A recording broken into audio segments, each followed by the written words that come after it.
नमस्ते दोस्तों, कैसे हो सब। आप सभी को स्वागत है मेरा YouTube channel glow your study पर। हेलो दोस्तों, नमस्कार प्यारे बच्चों, गुड इवनिंग, वेलकम। सब लोग कैसे हैं आप?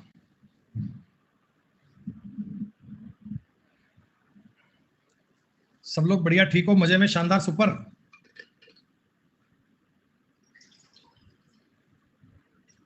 अच्छा बेटा, मैं देख रहा हूं कि सब लोग क्लास में बड़े अस्त व्यस्त बैठे हैं।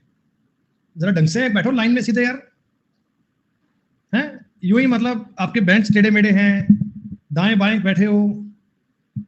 ढंग से बैठो सीधे लाइन में। लाइन में बैठना नहीं आता आपको? लाइन में बैठना नहीं आता? कोई बात नहीं। अगर आपको ठीक से लाइन में नहीं बैठना आता, आपको पता नहीं है कि हमें किस प्रकार लाइन में बैठना है, ढंग से बैठने का तरीका क्या होना चाहिए, तो आ जाओ, आपको हम सिखाते हैं कि कैसे आप लोग ढंग से बैठ सकते हैं।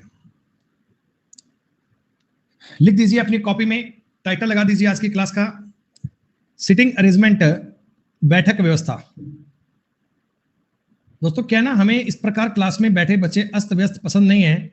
हम चाहते हैं कि आप बड़े तरीके में बैठे, आप बड़े लाइन से बैठे, बड़े सिस्टमेटिक वे से बैठे। और सिस्टमेटिक वे में मैं चाहता हूं कि मतलब ये जानवी माही के राइट में थर्ड पर बैठे, काजल उनके इमीडिएट लेफ्ट में बैठे, है ना।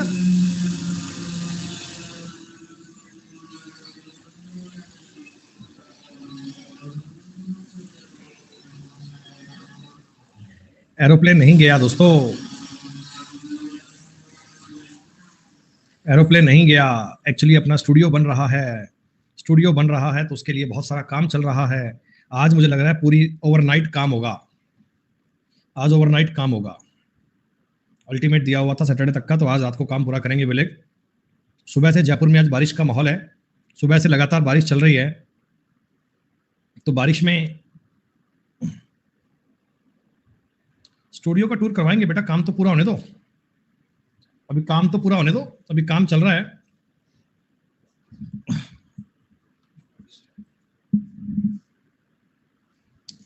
रात को काम नहीं होता, हाँ दोस्त, रात को काम नहीं होता। जो ड्रिलिंग विलिंग का काम है ये 10 बजे से पहले पहले हो जाएगा। जो ड्रिल करनी है, छेद करने हैं, दाएं बाएं काम करना है, सब 10 बजे से पहले पहले हो जाएगा। और उसके बाद उसको चिपकाना विपकाना ये सब करना है, सब काम होते रहेंगे, लेकिन आज रेडी करके जाएंगे। चलिए, और आज जब स्टूडियो पूरा बन जाएगा, बढ़िया से रेडी हो जाएगा, तब तुम्हें दिखाएंगे दोस्तों। तब तुम्हें एक बढ़िया से विजिट करवाएंगे स्टूडियो की, ऑनलाइन विजिट करवाएंगे, और आप देखकर अपना फीडबैक दीजिएगा कि कैसा लगा तुम्हें। पानी की तरह पैसा बहाया जा रहा है स्टूडियो बनाने पे आपके लिए, ताकि अनअकैडमी नहीं बनवा रहा दोस्त, अपना पर्सनल है, अपना निजी है, अपना खुद का है।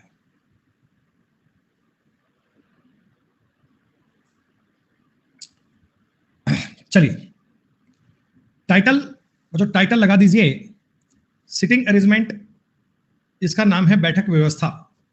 बैठक व्यवस्था का क्या मतलब है, बैठक व्यवस्था की क्या कहानी है, कैसे ये अरेंज करना है दोस्तों, भाई बात समझते हैं। प्यारे बच्चों, एसएससी के एग्जाम में इस टॉपिक से एक क्वेश्चन आता है, आप सबने देखा भी होगा।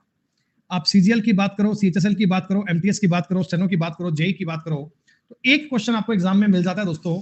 रेलवे के पेपर में, चूंकि हमारे साथ बहुत सारे बच्चे रेलवेज वाले भी पढ़ रहे हैं, रेलवेज पर बेटा 2 से लेकर 3 क्वेश्चन इस टॉपिक के आ जाते हैं। कई बार ज्यादा क्वेश्चन भी आपसे पूछ लेता है बेटा।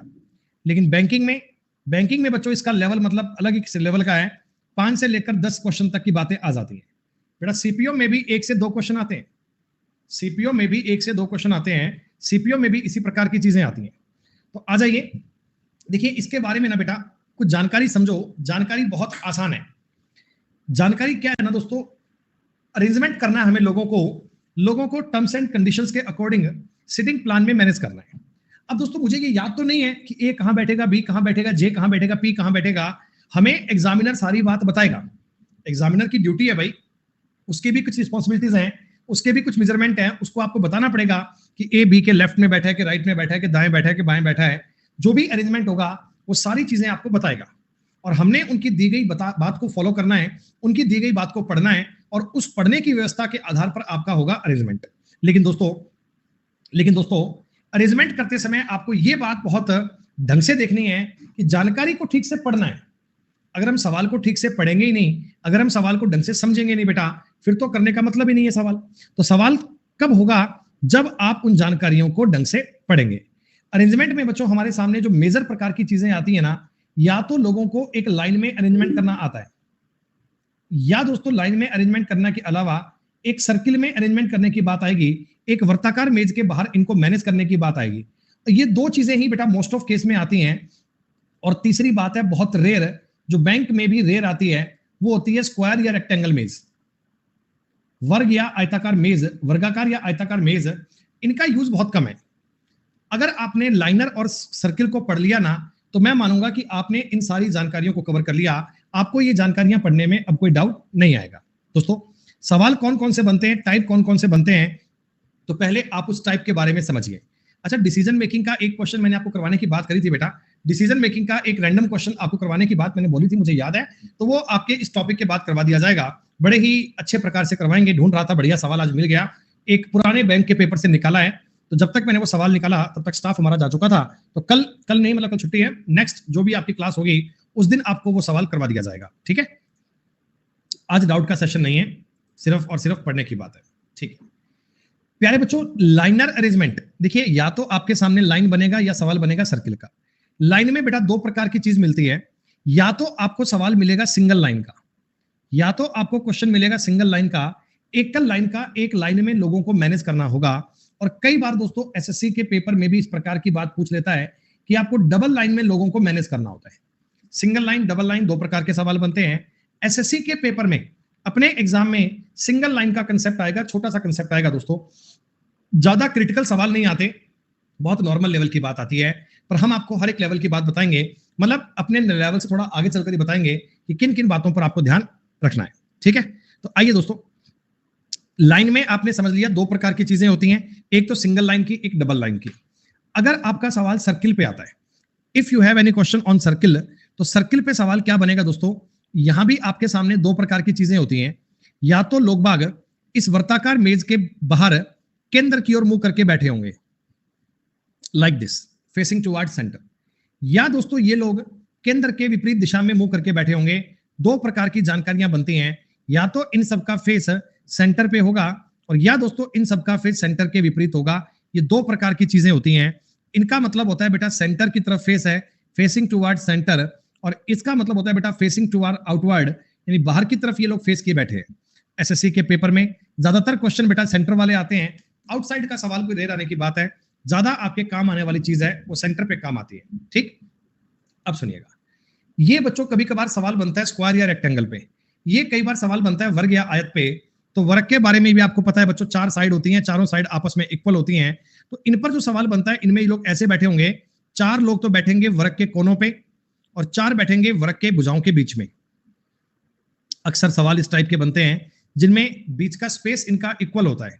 अगर दोस्तों, अगर मैं आपको अरेंजमेंट एक रेक्टेंगल की बात बताऊं ना, तो रेक्टेंगल में भी इसी प्रकार की बात बनती है। ये अलग अलग टेबल पर अलग अलग लोग आपको लिखकर दे देंगे कि भाई चलिए इनको मैनेज कीजिए, चलिए इनको मैनेज कीजिए। ठीक है, अब ये सब तुम कर लेंगे, ये सब तो कर लेंगे, लाइन पे कर लेंगे, सर्किल पे कर लेंगे। लेकिन दोस्तों ये सब अरेंजमेंट करने से पहले, ये सब अरेंजमेंट करने से पहले सबसे ज्यादा जरूरी चीज क्या है, सबसे ज्यादा आवश्यक चीज क्या है, वो है दोस्तों दी गई इंफॉर्मेशन को ठीक से पढ़ना। जो भी तुम्हें सवाल में डेटा, जो भी तुम्हें सवाल में जानकारी प्रोवाइड की गई है, उस जानकारी को ठीक से अंडरस्टैंड करना, ये चीज आपके लिए ज्यादा जरूरी है। और जानकारी आपको साफ सुथरी लिखकर नहीं देगा, थोड़ा बहुत कंफ्यूज करने का काम करेगा। भाई एग्जामिनर का टास्क है, उसे इस बात के पैसे मिलते हैं, उसे इस बात के पैसे मिलते हैं। तो हमें क्या है ना बच्चों, जानकारी को ढंग से पढ़ना है और जानकारी को पढ़कर उसे अरेंज करने की कोशिश करनी है। चाहे सवाल लाइन का आए, चाहे सवाल सर्किल का आए, चाहे सवाल स्क्वायर का आए, और चाहे सवाल रेक्टेंगल का आए, जानकारियां जो मैं आपको तीन प्रकार की बता रहा हूं, यही काम आएंगी। ये जो तीन प्रकार की बातें आपको मैं अब स्टार्ट करवा रहा हूं, यही काम आएंगी दोस्तों। तो आप मेरी सबसे पहली बात को बड़े ध्यानपूर्वक सुनिएगा। मोस्ट इंपॉर्टेंट पॉइंट है बच्चों, मोस्ट इंपॉर्टेंट जानकारी है। एक बार इस जानकारी को समझने का प्रयास करें। जैसे दोस्तों, एक बार ये एक लाइन है, मैं इस लाइन का इस साइड में लेफ्ट और इस साइड में राइट मान लेता हूं। क्यों मानते हैं ये भी मैं आपको बताऊंगा, ये भी मैं आपको बताऊंगा, ये सब बातें मैं आपको बताऊंगा, इनके बारे में भी आपको जानकारियां पता लग जाएंगी।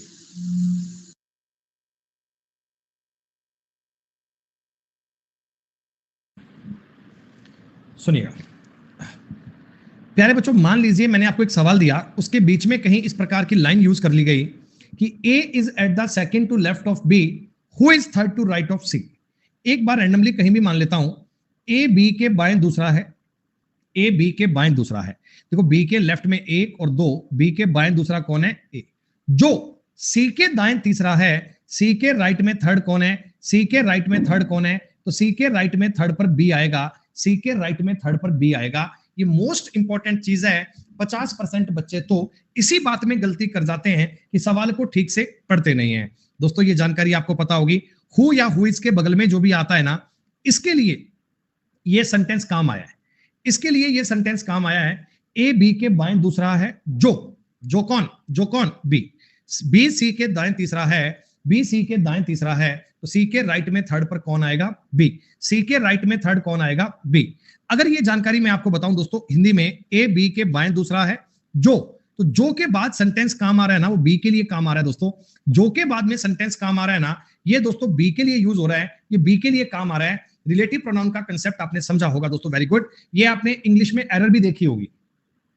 इंग्लिश में इस चीज की एरर भी आती है कि हु के बाद में जो हेल्पिंग वर्ब आती है ना, वो इसको देखकर आती है, यहां क्या है, उसके आधार पर बेटा ये आपको वर्ब दी जाती है।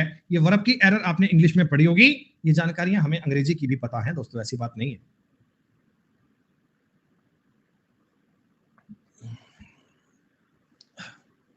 ठीक है, जैसे मैं आपको ये कहता हूं कि इसमें अगर जानकारी आपको ऐसी दे दी जाए कि मान लो प्रिया उन टाइप की लड़कियों में से है जो छिपकली से डरती हैं। प्रिया उस प्रकार की लड़कियों से है जो छिपकली से डरती हैं। तो जो छिपकली से डरती हैं, ये प्रिया के लिए नहीं, लड़कियों के लिए आया है। ये लड़कियों के लिए आया है, ये लड़कियों के लिए आया है, ये बाद वालों के लिए आया है, ध्यान रखना। तो आपको ये बात समझ में आ गई ना कि हु जो आता है वो अपने पड़ोसी के लिए, अपने नियर बाई के लिए काम आता है। ये इनके लिए यूज किया जाता है। जैसे दोस्तों, मैं आपको यूं कहता हूं, देखो मेरी बात समझना, ए बी का भाई है जो सी का पिता है। ये बात ऐसे आपके ब्लड रिलेशन में भी काम आ जाती है। ये बात दोस्तों इस प्रकार आपके ब्लड रिलेशन में भी काम आ जाती है।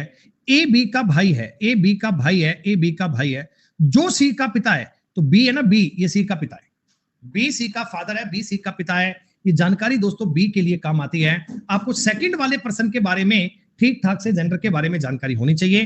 तो हु शब्द का मतलब किसके लिए आया, समझ में आया तुम्हें? हु किसके लिए काम आ रहा है, ये बात सबको क्लियर हो गई?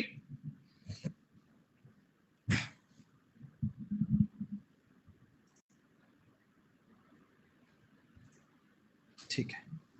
अच्छा, एक अगर किसी सवाल में अगर हु काम नहीं आएगा, अगर हु का यूज नहीं आएगा बच्चों, तो एंड या बट का इस्तेमाल आएगा। या तो सवाल में एंड यूज कर लेगा या बट कर लेगा। इसका मतलब एक ही होता है। इसका मतलब है तथा, किंतु, परंतु और लेकिन। ये अपने काम आता है, ये अपने काम आता है। ए बी के बाएं दूसरा है। एक बार मैं रैंडमली कहीं भी मान लेता हूं, एक बार मैं रैंडमली कहीं भी मान रहा हूं, क्योंकि मैं आपको ये जानकारियां सिखाने का प्रयास कर रहा हूं, इसलिए मैं ये इसको बात को कहीं भी मान लेता हूं। ए बी के बाएं दूसरा है, ए बी के लेफ्ट में सेकंड है, ए बी के लेफ्ट में सेकंड है, और एंड सी के राइट में थर्ड है, और सी के राइट में थर्ड भी कौन है? ए है दोस्तों। सी के राइट में थर्ड कौन है? ए है। ये दोनों बातें ए के लिए काम आ रही हैं, ये दोनों बातें ए के लिए काम आ रही हैं। मैं तुम्हें सिर्फ इतनी सी बात कहना चाहता हूं दोस्तों कि अगर सवाल में एंड या बट दे दिया जाए, तो इसका मतलब वो आगे का सेंटेंस ए के लिए यूज हो रहा है, आगे की बात ए के लिए काम हो रही है। अगर सवाल में हु दे दिया जाए, तो आगे का सेंटेंस बी के लिए काम हो रहा है। मतलब कि एक ही बात का कंसेप्ट है दोस्तों कि सवाल में या तो एंड देगा या हु देगा। अगर हु देगा तो बाद वाले पर्सन की बात हो रही है, अगर एंड देगा तो फर्स्ट वाले पर्सन की बात हो रही है। जिन लोगों को ये बात समझ में आ गई, मैं मानता हूं उन्होंने इंग्लिश ठीक से पढ़ रखी है, और जिनको इसमें दिक्कत है उन्हें अंग्रेजी पे काम करना चाहिए, अंग्रेजी पे उन्हें इंप्रूवमेंट करना चाहिए।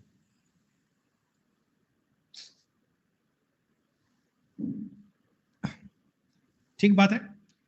अच्छा, एक तीसरी बात को और समझिए, एक तीसरा पॉइंट और समझिए बच्चों, एक तीसरी जानकारी को और समझना है।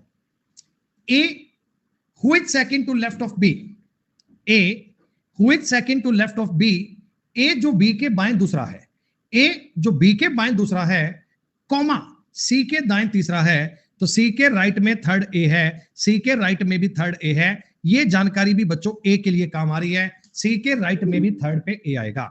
ये एंड और बट के जैसा ही है, एंड और बट के जैसा ही है। बस आप तो इतनी बात समझ लीजिए, अपने दिमाग को इतनी बात बता दीजिए कि हु अपने पड़ोसी के लिए काम आता है, अपने पास वाले बंदे को रिप्रेजेंट करता है। क्या ये 3 लाइनों का अर्थ, 3 लाइनों का मतलब आपको समझ में आया क्या? अच्छा, एक बार चलिए मैं इस बात को रिपीट कर देता हूं, सुनिएगा, इस बात को, बहुत इंपॉर्टेंट चीज है ये, इस बात को रिपीट कर देता हूं। पहला पॉइंट है,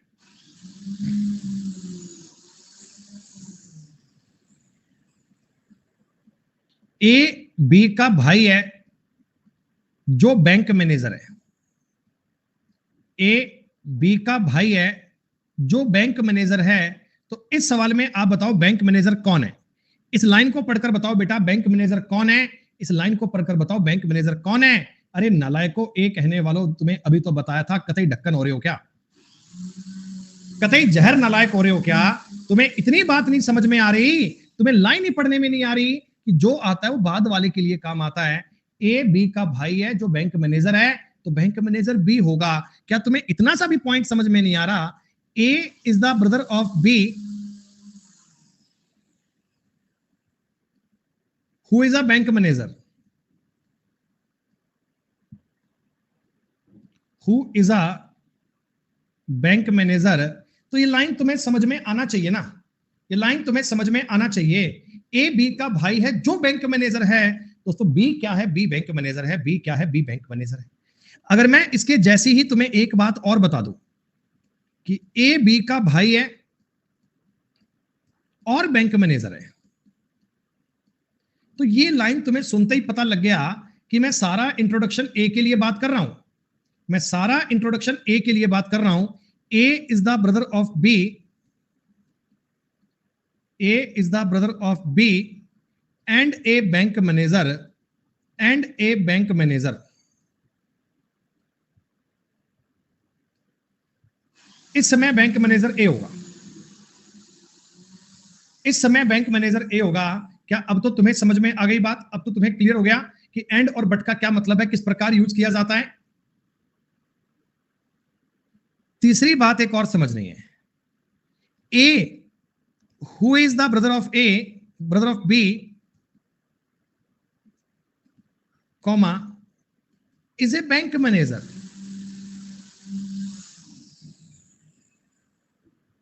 तो इस समय ये एक ही बात हो रही है।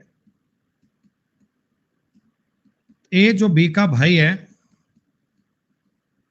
कॉमा, बैंक मैनेजर है। ये तीनों लाइनों का तुम्हें फर्क समझ में आना चाहिए। और अभी अभी आपने कमेंट सेक्शन में देखा कि आधी दुनिया तो इसी बात में गलती कर रही थी, आधी दुनिया तो इसी बात में गलती कर रही थी। हाँ विकास, स्टूडियो का काम चल रहा है दोस्त। मैंने क्लास रीशेड्यूल नहीं की, मैंने कहा शेड्यूल प्लान्ड है तो चलने तो कोई बात नहीं। बाकी मैं सुबह से बड़ा व्यस्त था स्टूडियो के काम में, अभी चल ही रहा है बस। आ गई बात समझ में? अरे एंड और बट की जगह कोई भी लगा सकता है, एंड की जगह बट कह देगा यार, और की जगह तथा, किंतु, परंतु, लेकिन कोई आ जाए, एक ही मतलब है और कोई मतलब है। लैंग्वेज में कंफ्यूजन हो जाता है, उसी को तो दूर करना है, उसी को तो दूर करना है। अभी ये रट लो, जिनको लगता है ना मेरे को समझ नहीं आता है, तो बुद्धि का फर्क है, बुद्धि की चीज बेटा, इसको रट लो। ये रटे बिना सवाल नहीं कर पाओगे, क्योंकि जब तक तुम्हें कोई लाइन पढ़नी नहीं आती, जब तक तुम्हें कोई लाइन पढ़नी नहीं आती, तुम कुछ कर थोड़ी पाओगे पेपर में। तुम्हें एकदम खाना बना के सामने तुम्हें रख दिया जाए, तुम कहोगे सर यूं हाथ से उठा के खाया नहीं जाता, फिर तुम कभी खा ही नहीं पाओगे जीवन में। तुम्हें सामने वाला ऐसे कब तक खिलाएगा? तुम्हें इतना तो हाथ पैर चलाना पड़ेगा, तुम्हें इतना तो हाथ पैर चलाना पड़ेगा। ये कई लोग होते हैं ऐसे बैठ जाते हैं, कह रहे भूख तो लग रही है पर खाना नहीं खाया जा रहा, सामने रखा हुआ है, मैंने कहा खा लो, कह रहे हाथ उठाना पड़ेगा ना, इतना तो मन नहीं कर रहा सर, इतना तो मन नहीं कर रहा कि हाथ उठा के खा पाए। आपको ये चीज याद कर लेनी है, आपको ये चीज याद कर लेनी है कि जो जो वर्ड दिया जाता है वो बी के लिए आता है, और तथा, किंतु, परंतु आता है ए के लिए आता है। बस इतना सा कंसेप्ट है, इतनी सी बात है, इतना सा सिस्टम है, और ये तुम्हें अंडरस्टैंड करना ही पड़ेगा, ये तुम्हें अंडरस्टैंड करना ही पड़ेगा। तुम ये नहीं कर सकते तो कैसे पढ़ोगे ज्योमेट्री? तुम एक लाइन को नहीं समझ सकते, तो बड़ी बड़ी थ्योरम को कहां पढ़ोगे तुम? कैसे ट्रिग्नोमेट्री पढ़ोगे रे तुम? कैसे नौकरी लगोगे रे? कैसे नौकरी लगोगे?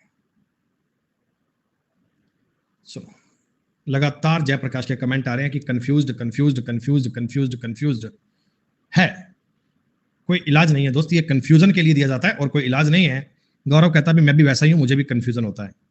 कोई बात नहीं, मैं जितना अपना बेस्ट बताने की कोशिश कर सकता था वो मैंने कर लिया, और तुम्हें अभी समझ में नहीं आए तो मैं आगे कुछ कर ही नहीं पाऊंगा दोस्त। सुनिएगा सर, ये लेफ्ट और राइट आप अपनी मर्जी से मान लेते हो क्या? नहीं बेटा, मैं लेफ्ट और राइट कभी भी अपनी मर्जी से नहीं मान सकता। हमें एक्चुअली सवाल में जो जानकारी मिलती है ना, उसको देखकर लेफ्ट और राइट के अकॉर्डिंग चीजें माननी पड़ती हैं। ठीक, अब जैसे दोस्तों मैंने आपको एक बात बताई, कि मान लीजिए मैं एक लाइन की बात कर रहा हूं। लाइन में एक कल्पना कीजिए, मैंने कुछ लोग माने हैं दोस्तों। लाइन में कुछ भी 4 5 6 कितने भी लोग हो सकते हैं। एक पल के लिए मान लीजिए मैंने ये लोग ऐसे मान लिए, तो क्या बच्चों बताओ इन सबका फेस नॉर्थ में है क्या? These all persons are facing north.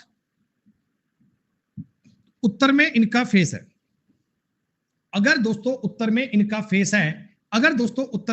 Face है, तो हम इस साइड में लेफ्ट मानते हैं यानी कि बायां, और इस साइड में अपन राइट मानते हैं दायां। आप इस चीज को बेटा खुद पर भी मान सकते हैं। मान लीजिए ये एक पंक्ति है, तुम एक बार कल्पना करो, तुम इस जगह पर बैठे होते, यहां पर बैठे होते हैं, तो आपका भी बेटा लेफ्ट हैंड इधर और राइट हैंड इधर ही होता। जो लेफ्ट और राइट की जानकारी है जो लिखी है वही तो होती ना बेटा, लेफ्ट और राइट का पॉइंट सेम होता। हाँ, अच्छा मान लीजिए यहां पर मैंने ए माना है, यहां पर मान लीजिए ए बैठा है, तो मैं आपको कहता हूं कि ए के दाएं, ए के राइट में, तो ए का दायां इस साइड में होगा, ए का राइट हैंड इस हाइट में होगा, और अगर मैं आपको कहूं ए के बाएं, तो लेफ्ट ए के बाएं इस साइड में होगा। लेफ्ट और राइट को अपनी मर्जी से नहीं मानेंगे।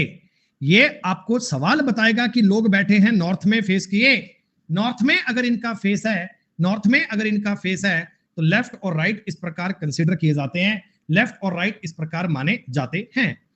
अगर मान लीजिए इनके सामने एक लाइन होती, यहां भी कुछ लोग बैठे हैं, आमने सामने बैठे हैं, ये लोग बड़े चंचल बालक हैं, आमने सामने बैठकर गेम खेलते हैं। इनके गेम खेलने के चक्कर में हमें 2 नंबर मिल जाते हैं, और बताओ क्या चाहिए?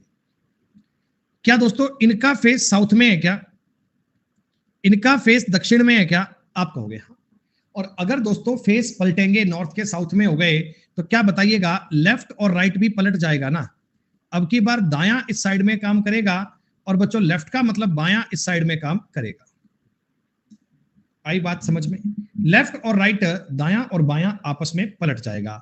मान लीजिए इस पॉइंट पर बी बैठा था, तो इस साइड में रहेगा बी का लेफ्ट, यहां मैं बोलूंगा बी के बाएं, और इस साइड में बोलेंगे टू राइट का मतलब बोलेंगे दोस्तों बी के दाएं।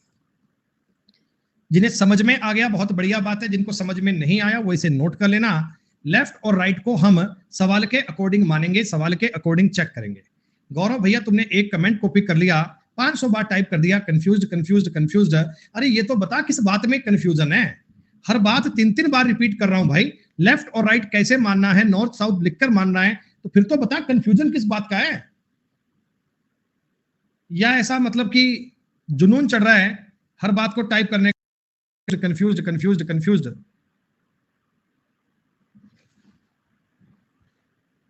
अब मैं आपसे कह दूं कि 2 और 2 4 होते हैं, तो बोलेगा कंफ्यूज्ड। मैं कंफ्यूज हो गया। 4 कैसे सर? मेरा मन तो 3 करने का कर रहा था, आपने 4 कैसे कर दिया? कंफ्यूज हो गया।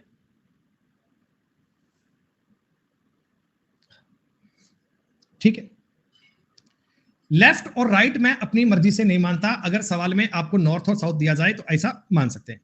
अगर दोस्तों, हालांकि इस प्रकार के सवाल कम आते हैं, लेकिन अगर मैं मान दूं, अगर मैं एक बार आपसे कह दूं कि इन लोगों का फेस जो है ना वो ईस्ट में है। अरे दिशाओं के बारे में थोड़ी जानकारी है ना तुम्हें दिशाओं के बारे में थोड़ा अता पता है ना। तुम ऐसे ईस्ट वेस्ट नॉर्थ साउथ नहीं जानते, क्या करोगे यार? मैं तुम्हें बड़ी चिंता से बता रहा हूं, क्या करोगे? इस टाइप पूरा दिशा में इन सबका फेस है। यहां पर दोस्तों मान लीजिए ए बैठा है, ए जरा मुझे बताइए राइट साइड इनकी नीचे होगी क्या? अरे इनका दायां हाथ नीचे होगा क्या? और ऊपर की साइड में इनका लेफ्ट होगा, ऊपर की साइड में इनका बायां होगा। अगर मैं आपसे कहता हूं ए के बाएं, तो ए के बाएं पर दोस्तों आपको ऐसा ऊपर की तरफ चलना पड़ेगा। This direction is called a के बाएं। और नीचे की साइड जाओगे तो इसका मतलब होगा टू राइट, इसका मतलब होगा ए के दाएं। इतनी डिटेल में तुम्हें कोई बताएगा नहीं, इतनी डिटेल में तुम्हें कोई बताएगा नहीं गौरव। और ये बात बेटा अभी समझ में ना आए ना, तो ये मान लेना दोस्त की बुखार बहुत तेज है, अलग से दवाई लेनी पड़ेगी आपको।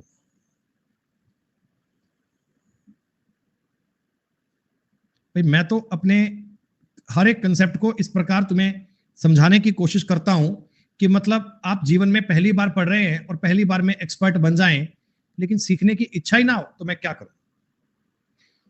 यहां बी बैठा है, क्या दोस्तों अब की बार लेफ्ट राइट पलट जाएगा क्या?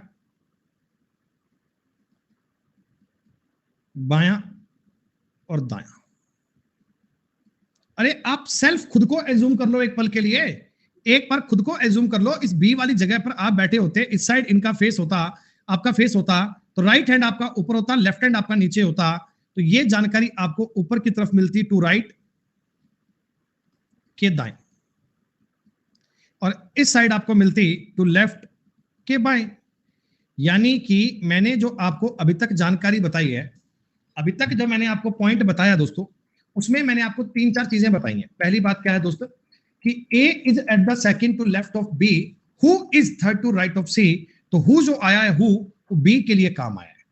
A is second to left of B and third to right of C, तो and third to right of C ये जानकारी दोस्तों A के लिए काम आई है। A जो B के बाएं दूसरा है, C के दाएं तीसरा है, दोनों जानकारियां A के लिए यूज हो रही हैं। अगर दोस्तों आपका फेस नॉर्थ में है तो लेफ्ट राइट को कैसे मानना है, साउथ में है तो राइट लेफ्ट को कैसे मानना है, अगर आपका फेस ईस्ट में है तो लेफ्ट राइट को कैसे मानना है, और साउथ वेस्ट में है तो लेफ्ट राइट को कैसे मानना है, ये सारी जानकारियां डिटेल में आपको बताने की कोशिश करी है। कुछ कुछ बात आपको समझ में आई क्या?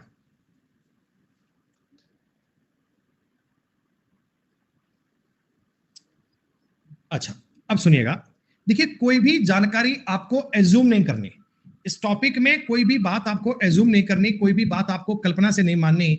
हम 100% एग्जामिनर के दिए हुए कंटेंट पे डिपेंड है। सामने वाला तुम्हें जो बात लिखकर दे रहा है ना, वो कह रहा भाई ऐसा ऐसा ऐसा काम था, तो मैंने कहा हो वाह ठीक, कह रहा जी ऐसा ऐसा काम था, मैंने कहा हो वाह तेरी बात भी ठीक। आई बात समझ? हम तो सामने वाले की बात को जैसा कहेंगे उसको पढ़ेंगे, लेकिन वो तुम्हें इतना साफ साफ सवाल भी नहीं देगा कि भाई साहब ए बी बैठा है, उसके आगे सी बैठा है, उसके आगे डी बैठा है, उसके आगे ई बैठा है, उसके आगे एफ बैठा है, तो बताओ कोने पे कौन बैठा है। नहीं देगा सवाल। सवाल तुम्हें देगा, उसमें कंटेंट तो सारा देगा, लेकिन कोई लाइन लिखी होगी स्टार्टिंग में, कोई लाइन लिखी होगी राइट में। आपको क्या करना है ना बेटा, सवाल का मेथड देखना है। मैं तुम्हें स्टार्टिंग में जो एग्जांपल लूंगा वो एसएससी के प्रीवियस ईयर क्वेश्चन होंगे, काफी आसान आसान लेवल के होंगे। पहले मैं तुम्हें आसान आसान लेवल की बातें बताऊंगा और उसके बाद हम आगे की बात को डिटेल में करने का प्रयास करेंगे। आप लोगों से गुजारिश, निवेदन, रिक्वेस्ट, अपील कि एक बार आप सवाल को सिर्फ सॉल्व मत करना, सिर्फ मेरी बात को समझना। मैं तुम्हें कुछ इंपॉर्टेंट बातें बताने की कोशिश कर रहा हूं, उन बातों को समझने का प्रयास कर लीजिए। 8 friends A, B, C, D, E, F, G, H are sitting in a straight line। 8 लोग एक स्ट्रेट लाइन में बैठे हैं। ऑल फेसिंग द नॉर्थ, सब लोग नॉर्थ में फेस किए बैठे हैं, सब लोग नॉर्थ में फेस किए बैठे हैं। ओके, अब मुझे इतना पता लग गया कि 8 लोग बैठे हैं, इन सबका फेस नॉर्थ में है, तो इतनी सी बात को पढ़कर मैं अपनी कॉपी में झटक से एक लाइन बना दूं। 1 2 3 4 5 6 7 8, और इस साइड में इनका राइट कॉर्नर और इस साइड में इनका लेफ्ट कॉर्नर भी मान लूं क्या?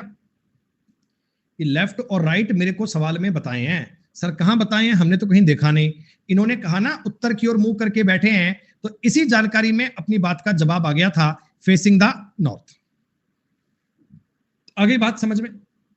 अब सुनिएगा, एक एक कंटेंट कैसे पढ़ेंगे सुनिएगा। आपको बेटा एक एक लाइन पढ़नी है और उसका मतलब लिखना है कैसे। डी और जी के बीच में एफ बैठा है, बेटा डी और जी के बीच में एफ बैठा है, तो क्या मैं इस लाइन को नीचे ऐसे एक एरो से बता दूं? कोई बच्चा मुझे बताओ इस एरो का क्या मतलब है? एरो का क्या मतलब है?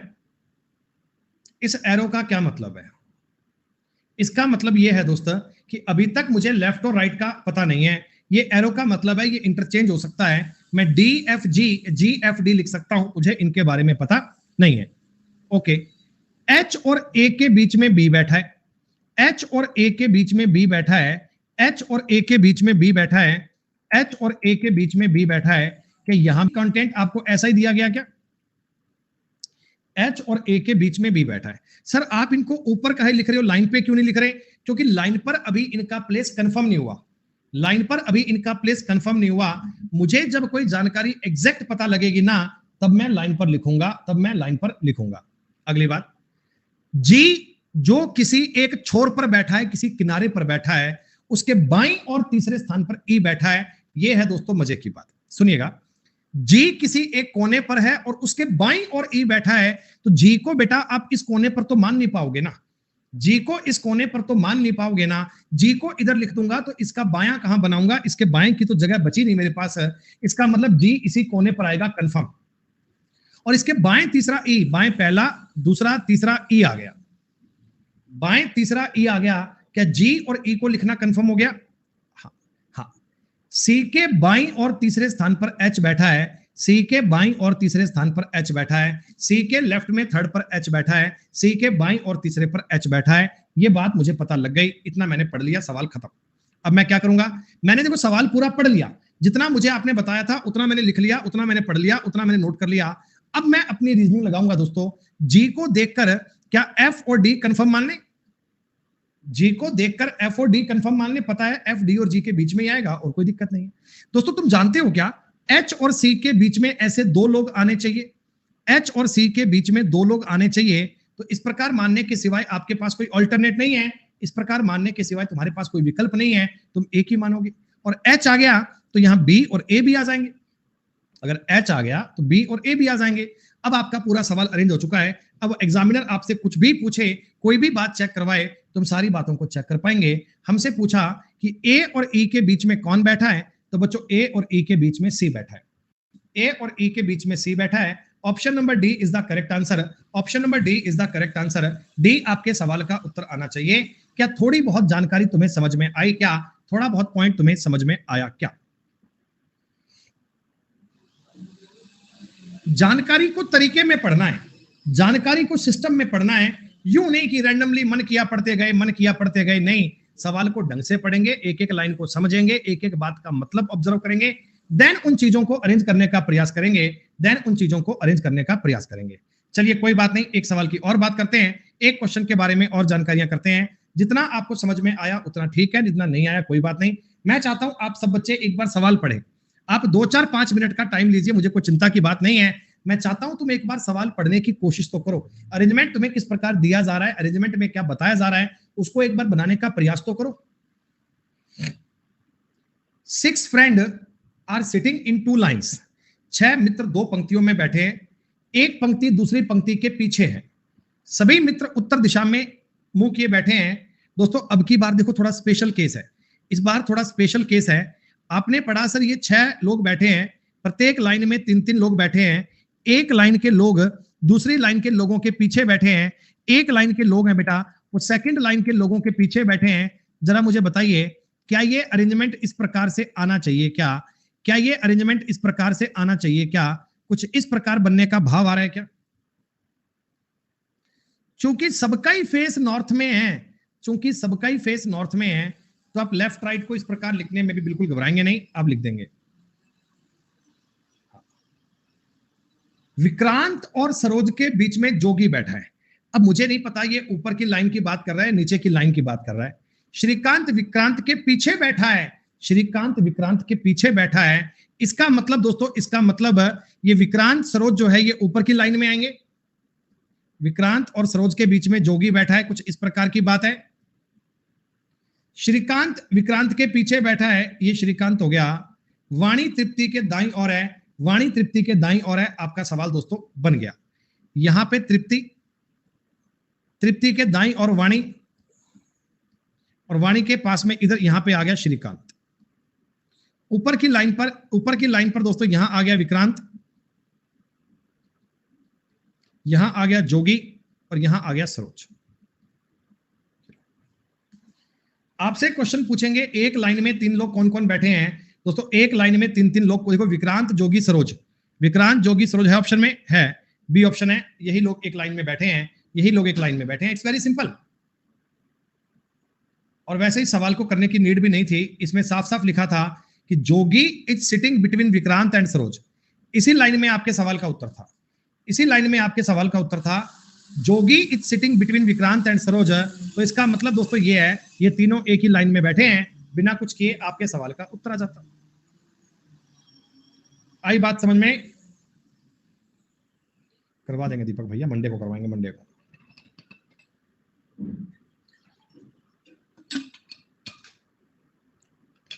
चलिए अपन बेटा 5 मिनट का एक ब्रेक ले रहे हैं, आपको 5 मिनट का एक ब्रेक दे रहा हूं। 5 मिनट में आप ये सवाल ट्राई करना, 5 मिनट में ये सवाल ट्राई करना। अब 5 मिनट में इसको देखना कि आप अरेंज कर पाते हैं क्या। पर ना एक कंडीशन याद रखना मेरी, सवाल को केवल एक ही बार पढ़ना, सवाल को केवल एक ही बार पढ़ना, बार बार क्वेश्चन को पढ़ने में अपना कीमती समय जाया मत कीजिएगा। करते हैं ट्राई, 5 मिनट के बाद दोस्तों बात करते हैं आपसे।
कौन है ये उर्मी और शनाया? उर्मी और शनाया,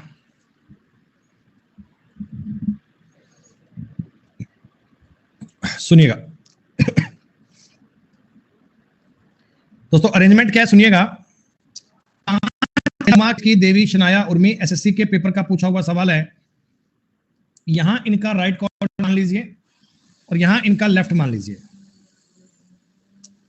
आपने कहा ये पांचों लोग एक लाइन के ऊपर इस प्रकार बैठे हैं। शनाया के बाईं और पड़ोस में केतकी बैठी है। बेटा ये बताओ, जहां कहीं शनाया है उसके लेफ्ट में केतकी आएगी क्या? इधर राइट में केतकी आएगी क्या? माफ कीजिएगा, उल्टा कर दिया मैंने। शनाया के, अरे भैया आवाज कहे नहीं आ रही। शनाया के लेफ्ट में केतकी है, शनाया के लेफ्ट में केतकी बैठी हुई है। ओके। उर्मी के दाईं और पड़ोस में रोमा है। बेटा उर्मी के दाईं और पड़ोस में कौन बैठी हुई है? रोमा। मैंने पूछा रोमा और केतकी के बीच में देवी बैठी है। तो ये केस तभी संभव है जब उर्मी यहां पे पास में, उसके रोमा, केतकी यहां पे और उसके पास में शनाया। इस प्रकार अरेंजमेंट हो। मैंने कहा जी रोमा और केतकी के बीच में देवी बैठी है। अब ये तुमसे सवाल में कुछ भी पूछ सकता है कि बताइए दोनों किनारों पे कौन कौन है, लाइन के बीच में कौन है, रोमा के राइट में थर्ड कौन है, केतकी के लेफ्ट में सेकंड पे कौन है। कोई भी बात पूछ सकता है। हमसे पूछा था कि दोनों किनारों पर बैठने वाले लोग कौन कौन है। दोनों किनारों पे उर्मी और शनाया बैठते हैं। उर्मी एंड शनाया, यानी कि ए ऑप्शन आपके सवाल का उत्तर बनेगा। A is the correct answer, A is the right answer. क्या दोस्तों ये बहुत मुश्किल सवाल थे? मुझे नहीं लगता कि इनमें कुछ मुश्किल वाली बात है।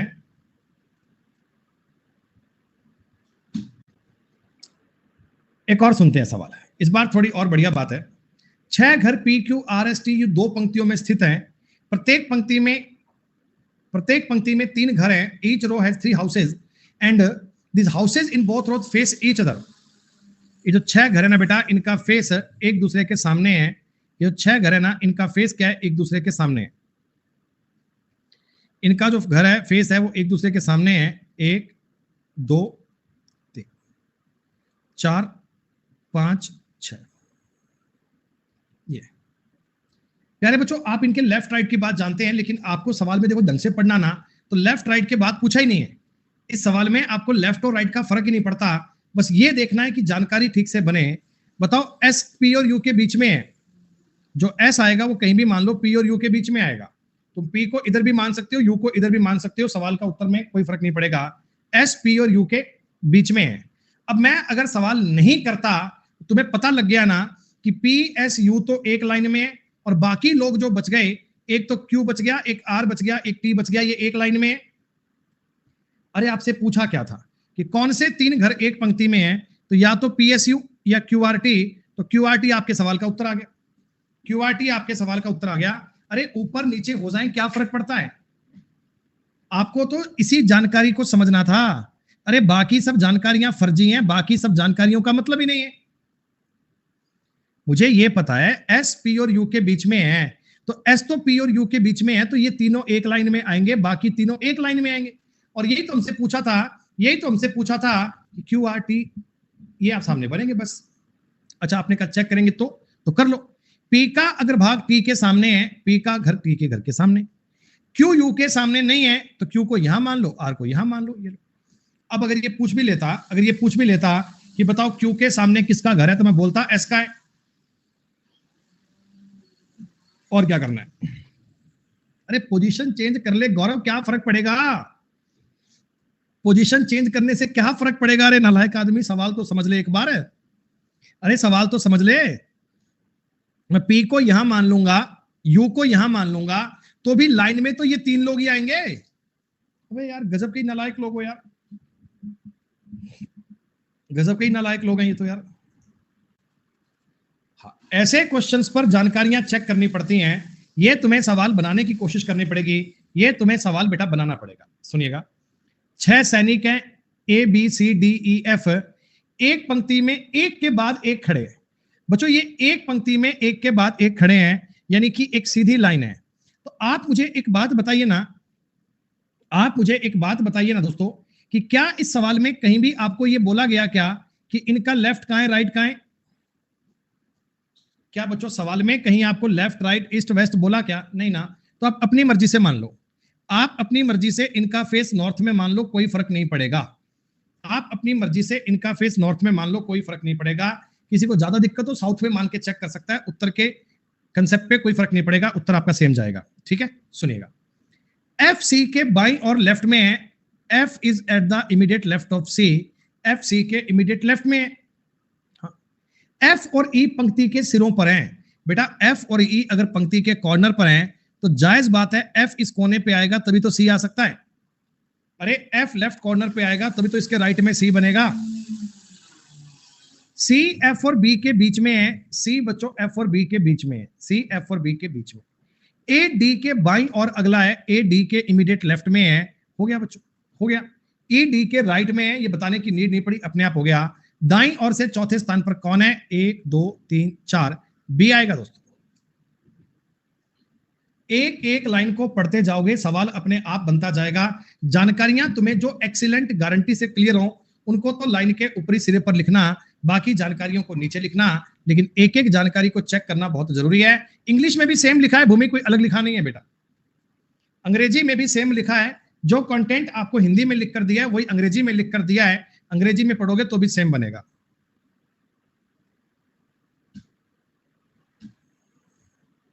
सुनिएगा,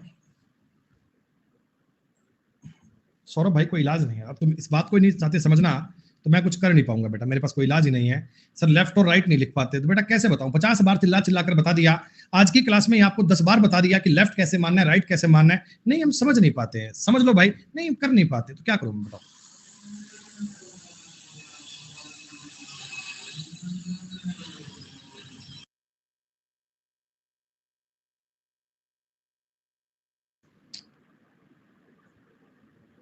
उत्तर दिशा की ओर सम्मुख होकर एक पंक्ति में 7 व्यक्ति A B C D E F G बैठे। 7 लोग बैठे हैं एक लाइन में, 7 लोग बैठे हैं एक लाइन में। जयप्रकाश कहते हैं समझा दीजिए फिर से। नहीं दोस्त, अभी तक तो उस लेवल की बात नहीं आई है कि तुम्हें 2 बार सवाल रिपीट कराने पड़े। मिलिंद भैया जो एक बार ये बता रहा हूं ये काम की बात नहीं है क्या आपके? तुम्हारे सवाल का जवाब तुम्हें बहुत पहले ही मिल जाता, लेकिन तुमने ढंग से पूछा ही नहीं सवाल को। उत्तर दिशा की ओर सम्मुख करके कुछ लोग बैठे हैं, उत्तर दिशा में इनका फेस है इसलिए मैंने इधर लेफ्ट मान लिया, इधर राइट मान लिया, खत्म बात। बी एफ और ए के बीच बैठा है, मुझे नहीं पता कौन कहां है, मैंने ये मान लिया बी जो आएगा ना वो एफ और ए के बीच में आएगा, दैट्स ऑल। बी जो आएगा वो एफ और ए के बीच में आएगा, बी जो आएगा वो एफ और ए के बीच में आएगा। जी डी के ठीक बाएं है, ये बात कंफर्म है। जी डी के ठीक बाएं है। ए और डी के बीच में 2 लोग बैठे हैं, ए और डी के बीच में 2 लोग बैठे हैं। ए के ठीक दाएं और सी है, ए के इमीडिएट राइट में सी है, ए के इमीडिएट राइट में सी है। बी और ई के बीच में 2 लोग बैठे हैं। सर एक भी लाइन हमको आपने एक्सीलेंट नहीं बताई, एक भी लाइन हमको आपने पूरी पूरी नहीं बताई, एक भी पॉइंट हमको क्लियर करके नहीं बताया, लेकिन ढंग से देखोगे तो बताया गया। दोस्तों क्या तुमको पता है कि ए के इमीडिएट राइट में सी है? अरे क्या बोलो, ए के इमीडिएट राइट में सी है, तो इसका मतलब ये बी और एफ गारंटी से इस तरफ आएंगे। भाई ए बी एफ लगातार थे, अब ए के राइट में अगर सी आ गया तो बी और एफ को इस साइड में आना जरूरी हो गया क्या? बोलो बोलो बोलो। हाँ। अब आपने कहा सर और तो सारी बात ठीक है, ये भी आपने समझ बता दिया, ए और सी वाली बात भी बता दी। अब ए और डी के बीच में 2 लोग बैठे हैं, ध्यान देना, बी और ई के बीच में भी 2 लोग बैठे हैं। बी और ई के बीच में 2 लोग एक बार ऐसे मान लो, लेकिन ध्यान रखना टोटल लोग तो 7 ही करने हैं, टोटल लोग तो 7 ही करने हैं, 7 से ज्यादा लोग मत कर देना कहीं पे। बी और ई के बीच में 2 लोग अगर मान लीजिए एक पल के लिए ऐसे मान लेता हूं, एक बार मान लीजिए मैं ऐसे मान लेता हूं, तो बच्चे एक बात बताओ, अब जी और डी को रखने की जगह बची क्या? जी और डी को कहीं रखने की जगह बची क्या? मेरे पास तो बची नहीं, मेरे पास तो वो तो जी और डी का स्पेस बचा ही नहीं। क्यों नहीं बचा सर? अरे जीडी इधर ले जाऊंगा तो भी 8 लोग हो जाएंगे, जीडी इधर ले जाऊंगा तो भी 8 लोग हो जाएंगे। इसका मतलब दोस्तों आपका ये ई वाला चुनाव गलत था। बी और ई के बीच में 2 लोग है ना, ई को आप इस पॉइंट पर ही मानिएगा, ई को आप इस पॉइंट पर ही मानिएगा। बी और ई के बीच में 2 लोग आने चाहिए, ये सही है। आई बात समझ में? अब आपने कहा सर ए और डी के बीच में भी दो लोग हैं, ए और डी के बीच में भी दो लोग हैं, ए और डी के बीच में भी दो लोग हैं। अगर तुम डी को यहां लिख लोगे, अगर तुम डी को यहां लिख लोगे तो क्या बच्चों जी लिखने की जगह बची क्या? क्या बच्चों जी लिखने की जगह बची क्या? तुम डी के इमीडिएट लेफ्ट में जी को चिपका सकते हो क्या? नहीं, ये मामला गलत था, ये मामला गलत था दोस्तों। तो आपको ए के इस साइड में डी मानना चाहिए, इसके पास में जी मानना चाहिए। तो आपके सवाल का उत्तर आएगा जी डी एफ बी ए सी ई। ये उत्तर बनेगा, ये उत्तर बनेगा। अगर इस उत्तर को, इस जानकारी को मैच करना चाहते हैं, इस जानकारी को बनाएंगे तो ही सवाल का उत्तर बन पाएगा दोस्तों। अरे कंडीशन तो सारी फॉलो होनी चाहिए ना। हमने अपना सवाल सही किया या गलत किया, इस बात का वेरिफिकेशन कैसे होगा? बेटा दी गई सारी जानकारियां प्रूव होनी चाहिए, दी गई सारी जानकारियां सेटिस्फाइड होनी चाहिए। क्या हमारा ये सवाल ठीक है? तो मैं ऊपर दी गई जानकारियों को एक बार पढ़ रहा हूं। अगर ये जानकारियां 100% फॉलो हो रही हैं तो दुनिया की कोई ताकत इसे गलत नहीं कर सकती है दोस्तों। B is sitting between F and A, B देखो एफ और ए के बीच बैठा है, ये बात सही है। G is to the immediate left of D, G D के इमीडिएट लेफ्ट में, ये बात भी सही है। Two persons are sitting between A and D, A और डी के बीच में दो लोग हैं, ये बात भी सही है। आपने कहा सर सी ए के इमीडिएट राइट में है, सी ए के इमीडिएट राइट में, ये बात भी सही है। बी और ई के बीच में दो लोग हैं, ये बात भी सही है। तो 100% आपका सवाल एकदम ठीक है। बताइए बी और डी के बीच में कौन बैठा है? बी और डी के बीच में एफ बैठा है। ऐसे में तो बहुत टाइम लग जाएगा। कितना टाइम मानते हो इस सवाल करने में? मैं अगर ये सवाल तुम्हें बता रहा हूं बेटा तो 40 से 50 सेकंड से ऊपर का नहीं है। मैक्सिमम से मैक्सिमम टाइम बता दिया मैंने। अरे मुझे तो आपको एक एक स्टेप बताना पड़ता है, एक एक स्टेप लाइन पढ़ पढ़कर लिखना पड़ता है, तुम्हें एक एक बात समझानी पड़ती है कि इसको मैं यहां नहीं कर सकता, इसको मैं यहां नहीं कर सकता। तुम्हें पेपर में किसी को समझाना है क्या? नहीं, 40 सेकंड तो बहुत ज्यादा हो गए, 5-7 सेकंड में करने का ट्रिक है क्या? हाँ दोस्तों, इसको 5 सेकंड में करने का भी एक ट्रिक है, एक मेथड है। अगर आप करना चाहते हैं तो मैं करवा देता हूं आपको कि अगर ये सवाल आपका 5 सेकंड में करना है तो उसका भी एक बढ़िया मेथड है, मैं करवा सकता हूं। जो ऐसा तुक्का थोड़ी मारते, कह रहे सवाल छोड़ दो, छोड़ेंगे नहीं, करेंगे। जैसे ही आपके सामने ये सवाल आए तो आप डी और बी का एवरेज क्या होता है, सी, उत्तर सी टिक कर देना। इसमें दोस्तों क्या होता है, सही और गलत के बारे में श्योरिटी नहीं होती है। इसमें दोस्तों 25% पॉसिबिलिटी होती है आपका उत्तर सही होगा, 75% पॉसिबिलिटी होती है आपका उत्तर गलत होगा। अब इसमें देखो जल्दी तो हो जाएगा, सही और गलत का तो मैं नहीं कुछ कह सकता, वो तो भगवान जाने बात की बात है, लेकिन दोस्तों कर सकते हो जल्दी। लेकिन अगर आप चाहते हैं कि हम 100% सवाल को सही करें तो उसके लिए आपको सवाल को पढ़ना पड़ेगा। और अगर सवाल को पढ़ना है तो बेटा टाइम तो देना ही पड़ेगा। 10 सेकंड में तो मैं कोई बता ही नहीं सकता, तुम्हें सवाल बनाना ही पड़ेगा। देखो मैं तुम्हें सच बता रहा हूं बेटा, पहले मैंने ये क्वेश्चन सॉल्व नहीं करे हैं, मैंने ये सवाल पहले सॉल्व नहीं करे हैं। मैंने प्रीवियस ईयर में से क्वेश्चन उठवाए, स्टाफ को बोला कि फटाफट टाप दो, तो फटाफट से मैंने इनको इन शीट में डाल दिया। अब मैं अगला सवाल तुम्हें बता रहा हूं कि अगर मैं सवाल को करता, निशांत इस बात की कोई गारंटी नहीं है 4 में से एक सही होगा, हो सकता है तुम 100% गलत करके आओ। सुनो, अब मान लो ये सवाल मेरे पेपर में आएगा ना, मैं इस सवाल को करता ऐसे करता, 1 2 3 4 5 हो गए, ये लेफ्ट है ये राइट है, खत्म। ओ ई ओ यू के बगल में बैठा है, ओ है ना वो ई और यू के बगल में बैठा है, खत्म बात है। ऐसा है, ए आई के बगल में बाई सबसे बाई और बैठा है, आई सबसे बाई और बैठा है, ए उसके बगल में बैठा है, यू ओ ई आ गया दोस्तों, उत्तर आ गया। अब ये बताओ मेरे को ये सवाल करने में कितना समय लगा दोस्तों? मेरे को ये सवाल करने में कितना समय लगा? 15-20 सेकंड, इतना ही लगेगा टाइम में, इतना ही समय लगेगा दोस्तों। लेकिन यहां तो क्या है ना, क्लास चल रही है। अब ये सवाल कर दिया, लोगों के भैया चिंता हो जाएंगी चेहरे पे, सर ये कैसे कर दिया, समझ नहीं आया, हमें पता नहीं लगा। तो मैं तुम्हें समझाने के लिए टाइम दे रहा हूं, तो कहते हैं इतना टाइम लगेगा पेपर में, इतना टाइम लगेगा, इतना टाइम कहां से लाएंगे? तुम्हारे पास टाइम थोड़ी है इतना।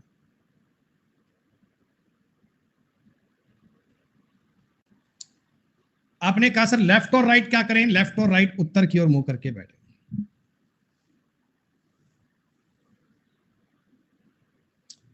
ओ ई और यू के बगल में बैठा है। अगर दोस्तों ओ इतना तेज आदमी है, इनके बीच में बैठ गया, तो आप ऐसा एरो जरूर लगाओगे क्या? क्या आप ऐसा एरो जरूर लगाओगे क्या? ये एरो तुम्हें चिल्ला चिल्ला कर बता रहा है यू और ई की जगह बदलेगी। जानते हैं ये तो एसएससी के सवाल है, वन लाइनर क्वेश्चन है। बैंक में जो इस टॉपिक का सवाल आता है दोस्तों, कभी देखा है आपने? इतना बड़ा पैसेज आता है, इतना बड़ा पैसेज आता है दोस्तों, और उसमें बताऊं तुम्हें क्या आता है सवाल है तुम्हें ना, अरे मिक्स फेसिंग तो क्या सावन है। सवाल ऐसा बनता है कि एक फैमिली के 6 लोग हैं, फैमिली के जिनके नाम है ABCDEF। इनमें से 2 मैरिड कपल हैं और टोटल 3 मेल हैं, 3 फीमेल हैं। ये लोग एक रेस्टोरेंट में खाने को गए कुछ, और एक सर्किल टेबल के बाहर बैठ गए, सर्किल टेबल के बाहर बैठ गए। ए जो सी का दामाद है वह पिज्जा ऑर्डर नहीं करता, लेकिन उसने ब्लैक कलर की शर्ट पहन रखी है। अब भाई साहब, एक तो मेरे को यह अरेंज करना पड़ता है कि इस फैमिली के ब्लड रिलेशन में कौन किसके भाई हैं, कौन किसके पिता हैं, कौन किसकी मम्मी है, वो बताना है। दूसरी बात है, उन्होंने खाने को क्या क्या ऑर्डर करा था, पिज्जा पास्ता, ये मुझे अरेंज करना है। इन्होंने कौन से रंग की ड्रेस पहन रखी है, ये भी मुझे बताना है। और सिटिंग में ये कैसे कैसे हैं, ये भी मुझे बताना है। उसे कहते हैं टाइम टेकिंग क्वेश्चन। ये कोई सवाल थोड़ी है, ये तो फर्जी क्वेश्चन होते हैं दोस्तों। देखो, हु वाला वर्ड आपके काम आया क्या? मैंने जो सिखाया था तुम्हें, A is seated next to I, who is sitting second to extreme left, यानी आई लाइन के एक्सट्रीम लेफ्ट हैंड में है और ए इसका पड़ोसी दोस्तों, ए इसका पड़ोसी है। यू ए के बगल में नहीं बैठेगा तो ई को बैठा दो भाई। यू की अगर इससे बात नहीं बनती है, अब यू को बैठा दो, क्या दिक्कत आ रही है?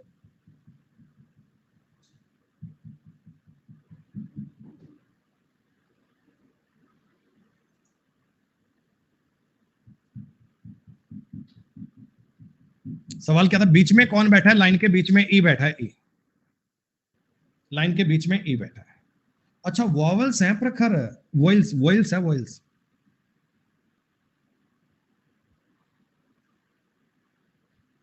अजय भैया,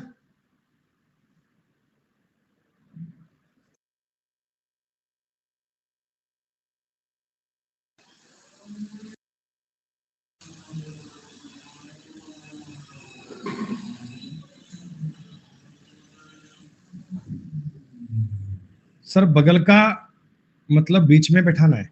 अरे मैं कहता हूं ए बी और सी का पड़ोसी है।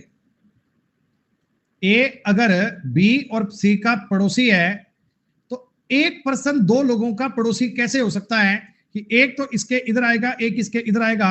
या ये बात ऐसे भी हो सकती है, अगर एक व्यक्ति 2 लोगों का नेबर है तो जाहिर सी बात है एक इनके इधर एक इनके इधर होगा बेटा यार, और कैसे बनाओगे?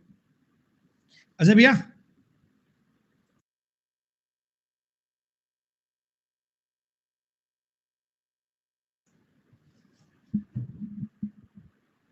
चलिए एक और देखते हैं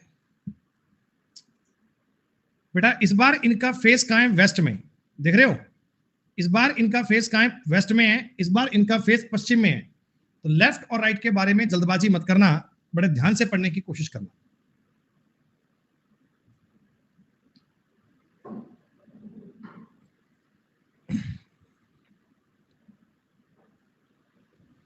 वेस्ट में इनका अगर फेस होगा, ऊपर की साइड में राइट होगा, नीचे की साइड में लेफ्ट होगा, ये बात तुमको बताई गई थी। ओके, पी और क्यू एक साथ बैठे हैं, मुझे ये नहीं पता कि लेफ्ट राइट में कौन का है। आर दक्षिणी छोर पर बैठा है, अरे आर एकदम नीचे बैठा है। एस उत्तरी छोर पर बैठा है, ओके। टी क्यू और आर का पड़ोसी है। टी अगर क्यू और आर का पड़ोसी है तो बताइए लाइन के मध्य में कौन बैठा है? Q. This is the exam level of Q SSC. SSC में सिटिंग अरेंजमेंट के सवाल इतने बड़े बड़े आएंगे, कर पाओगे आप लोग?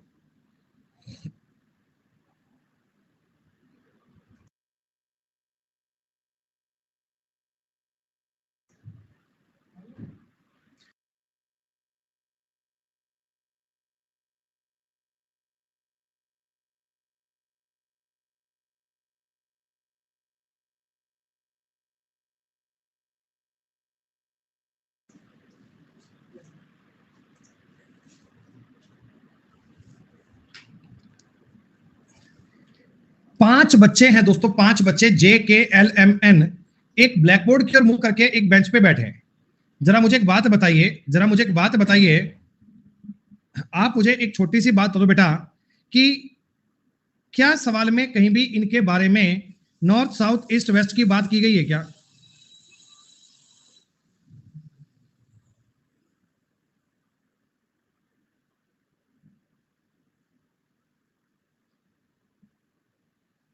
तो आप अपनी मर्जी से मान सकते हैं।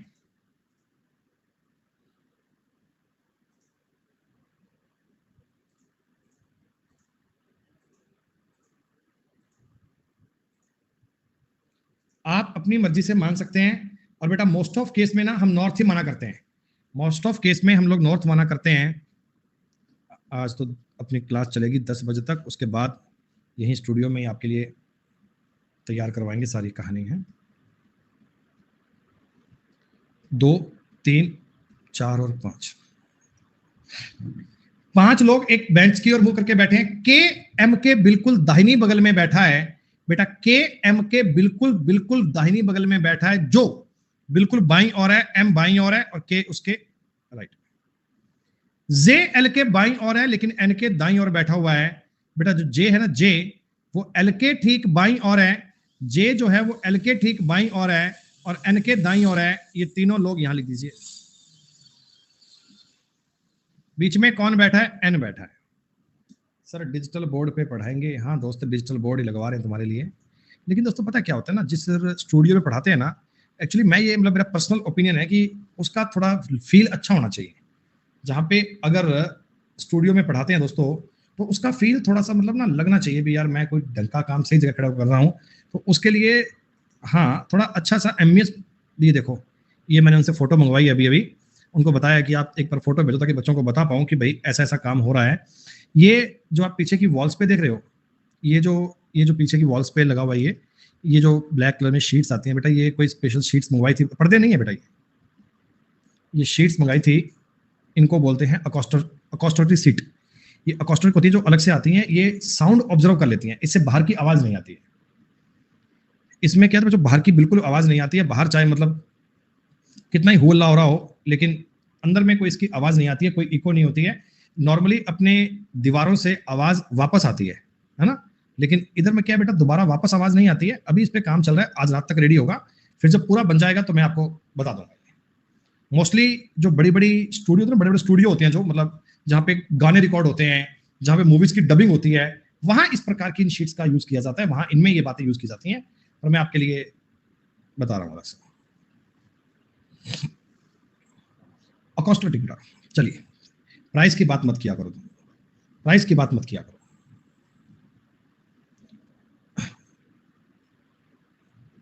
सुनो बेटा, 2 टीमें हैं जिनमें प्रत्येक टीम में 3 सदस्य हैं। एक डिबेट कंपटीशन में भाग ले रहे हैं, एक वाद विवाद प्रतियोगिता में भाग ले रहे हैं। पहली टीम के तीनों सदस्य दूसरी टीम के तीनों सदस्य के सामने मुंह करके बैठे हैं। मतलब दोस्तों ये आमने सामने मुंह करके बैठे हैं, आमने सामने। तो जाहिर सी बात है दोस्तों, अगर ये आमने सामने मुंह करके बैठे होंगे तो कुछ इस प्रकार की जानकारी बननी चाहिए मेरे हिसाब से।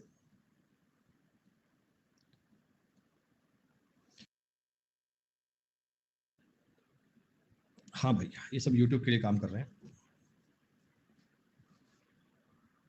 के और एल का मुंह आमने सामने है, पता नहीं सर कहां है, पर एक बात है, भी के और एल आमने सामने बनेंगे तो आप इस जानकारी को ऐसे भी लिख सकते हैं, के और एल आमने सामने बनेंगे। एन और ओ अलग अलग टीमों में है, एम का मुंह एन के सामने है, पी एक कोने पर है, एन एल के दाईं और बगल में बैठा है।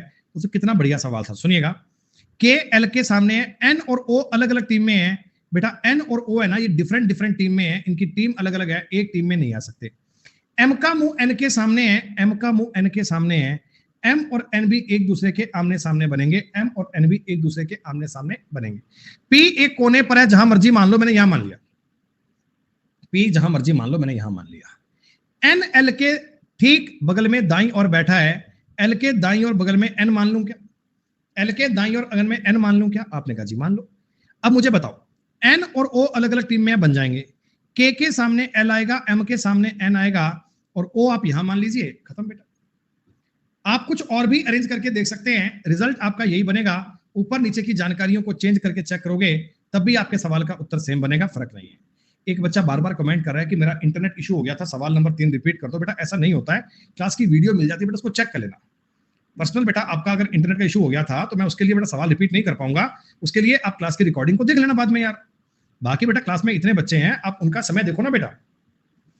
साक्षी बेटा रिकॉर्डिंग चेक कर लेना एक बार। हु वाला कंसेप्ट पहले मैंने चिल्ला चिल्ला कर बताया है, चिल्ला चिल्ला कर बताया मैंने ये कंसेप्ट आपको, एक बार रिकॉर्डिंग चेक करना। यशवंत भैया लास्ट के 5 मिनट बचे हैं, इनमें ऐसा माहौल मत बनाओ कि अब कल पढ़ेंगे। 10 तो सवाल किए हैं आपने, किया ही क्या है। 7 पेशेवर एक लाइन में खड़े हैं दोस्तों, लेकिन आपको सवाल में लेफ्ट और राइट नहीं दिया गया, इसलिए आप अपनी तथाकथित मर्जी से मान सकते हैं ऐसा।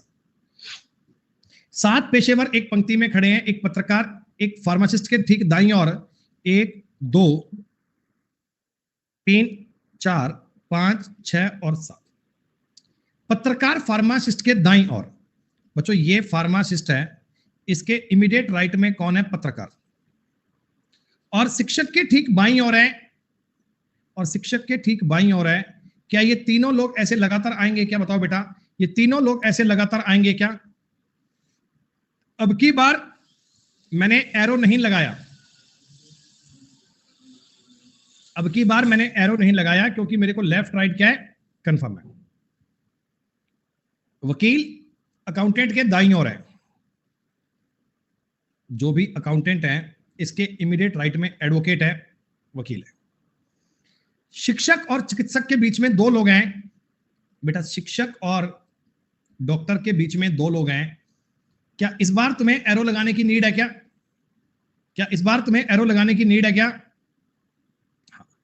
और एक आर्किटेक्ट और फार्मासिस्ट के बीच में 2 लोग हैं, एक आर्किटेक्ट और फार्मासिस्ट के बीच में 2 लोग हैं, इसमें भी एरो लगेगा। ठीक है, हो गया। बस बेटा इतनी सी जानकारियां मुझे दी गई थी और मैंने इतना सा अपना सवाल पढ़ लिया। सर स्टार्ट कैसे करें, भैया आप सवाल को खेलना सीखो। आपने एक बार रैंडमली अरेंज करने के लिए क्या किया, यहां पे मान लिया फार्मासिस्ट, इसके बगल में आएगा जर्नलिस्ट, इसके बगल में आएगा टीचर। टीचर और डॉक्टर के बीच में 2 लोग आने चाहिए। एक लाइन का है मिस कर दिया भाई, advocate and pharmacist has 1 person between them. अच्छा ये मिस कर दिया मैंने। एडवोकेट और फार्मासिस्ट के बीच में एक व्यक्ति है बेटा, एडवोकेट और फार्मासिस्ट के बीच में एक व्यक्ति है, एडवोकेट और फार्मासिस्ट के बीच में एक व्यक्ति है। ये लो, अगर बेटा एडवोकेट और फार्मासिस्ट के बीच में एक व्यक्ति है ना, तब तो कंफर्म हो गया, तब तो गारंटी वाली बात हो गई कि फार्मासिस्ट के इस साइड में एडवोकेट का आना कंपलसरी हो गया। बोलो बोलो बोलो। और एडवोकेट आ गया तो अकाउंटेंट का आना तो और भी जरूरी हो गया, अकाउंटेंट का आना तो और भी जरूरी हो गया। यानी 6 लोगों का एक रफली सा अरेंजमेंट हो गया। 7वां व्यक्ति या तो इनके इधर या इधर आएगा, 7वां व्यक्ति या तो लेफ्ट साइड में या राइट साइड में आएगा। फार्मासिस्ट और आर्किटेक्ट के बीच में 2 लोग हैं, तो फार्मासिस्ट और आर्किटेक्ट के बीच में 2 लोग हैं, आर्किटेक्ट इनके बीच में 2 लोग हैं। खत्म। एक व्यक्ति कौन बच गया, एक व्यक्ति कौन बच गया, वो टीचर बच गया बच्चे, ये टीचर बच गया। ये आपका पूरा अरेंजमेंट हो गया। आपने कहा जी अरेंजमेंट क्या होगा, तो यहां तो है दोस्तों अकाउंटेंट, ये है एडवोकेट, ये है टीचर, ये है फार्मासिस्ट, ये है जर्नलिस्ट। बस 2 मिनट। टीचर सॉरी हो गया ऑफ, टीचर तो हो गया, डॉक्टर आएगा, माफ कीजिए डॉक्टर है ये। टीचर को मैंने 2 बार लिख दिया, क्या कि अपना प्रोफेशन थोड़ा ज्यादा प्यारा है ना, अपने को अपना प्रोफेशन थोड़ा ज्यादा प्यारा है। और ये है आर्किटेक्ट। तो मतलब कि दोस्तों एक बार के लिए मैं आपको ये कहना चाहता हूं कि जो इस प्रकार के ये सवाल है ना, इनमें टफ नाम की कोई चीज नहीं है। आप ये मत सोचना कि सवाल मुश्किल है, ये सवाल हो नहीं पाएंगे, ये हैं वो हैं। ये 100% इजी क्वेश्चन है, लेकिन आपको इन सवालों को ठीक से पढ़ना आना चाहिए। आप इन सवालों की रीडिंग ठीक से मार पाए, इनको ढंग से पढ़ पाए। अगर पढ़ने का कंसेप्ट सीख लिया तो सवाल सीख लिया, और कुछ करने की आवश्यकता नहीं है। बेटा क्वेश्चन शीट इसकी मंडे को मिलेगी, फिलहाल आज इतना ही काम कीजिएगा। कोई अलग से बेटा बातें पढ़ने की नीड नहीं है, क्लास में आपको कंटेंट पूरा करवाया जाएगा। ठीक है बच्चों, तो फिलहाल के लिए आज के लिए इतनी बातें, बाकी बातें करेंगे बच्चे अगली क्लास में। तब तक के लिए आप सबका शुक्रिया, धन्यवाद दोस्तों। जय हिंद, जय भारत। उम्मीद करता हूं कि जो बातें आपने पढ़ी, कुछ पॉइंट आपको समझ में आए होंगे, कुछ बातें बेटा आपके लिए क्लियर हुई होंगी, बाकी आपकी मंडे वाली क्लास में क्लियर हो जाएंगी, चिंता मत कीजिए। बोर्ड मार्क्स के आपके जो भी सवाल बाकी हैं वो भी आपकी मंडे वाली क्लास में आपको करवा दिए जाएंगे दोस्तों। शुक्रिया, बहुत बहुत आभार। आज शनिवार का वीकेंड था, फिर भी अपनी क्लास हुई। आप सबने क्लास को अटेंड किया, उसके लिए बहुत आभार। चलिए बेटा, मंडे को मिलते हैं तो आगे बात करेंगे। तब तक के लिए शुक्रिया। जय हिंद, जय भारत, नमस्कार। अब थोड़ा रुक जाना। वीडियो अच्छी लगे तो लाइक, शेयर और सब्सक्राइब करना मत भूलना। याद तो रहेगा ना? चलो चलते हैं, बाय।